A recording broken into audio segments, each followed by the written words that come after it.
आणि बैठकीला न जाण्याचा निर्णय घेणाऱ्या सदस्यांचे नेमके आक्षेप काय आहेत त्या आक्षेपांवरती एक नजर टाकूयात। पहिल्या गटात आहेत राजू शेट्टी, बच्चू कडू, रघुनाथदादा पाटील, तर दुसरा गट पडलेला आहे त्यात आहेत डॉक्टर गिरीधर पाटील, बुधाजीराव मुळीक, रामचंद्र बापू पाटील, राजू देसले, अजित नवले हे देखील पहिल्या गटात आहेत जे चर्चेसाठी अनुकूल आहेत। दुसरा गट आहे तो अनिल घनवट यांचा। पहिल्या गटाचं म्हणणं आहे सर्वानुमते बैठकीचं ठरलं होतं, सर्वांना बैठकीचं निमंत्रणही देण्यात आलं होतं।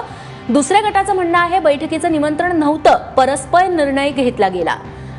पहिला गट म्हणतोय की आधी सुकाणूमध्ये चर्चा करू मग पुढची दिशा ठरवू, तर दुसऱ्या गटाचं म्हणणं आहे सुकाणू समितीत मतांमध्ये स्पष्टता नाही, आंदोलकांवरचे गुन्हे मागे घेण्याची मागणी पण चर्चाही करणार असं पहिल्या गटाचं म्हणणं आहे। तर आधी आंदोलकांवरचे गुन्हे मागे घ्या त्यानंतर सरकारशी चर्चा करू अशी भूमिका दुसऱ्या गटाने घेतली आहे।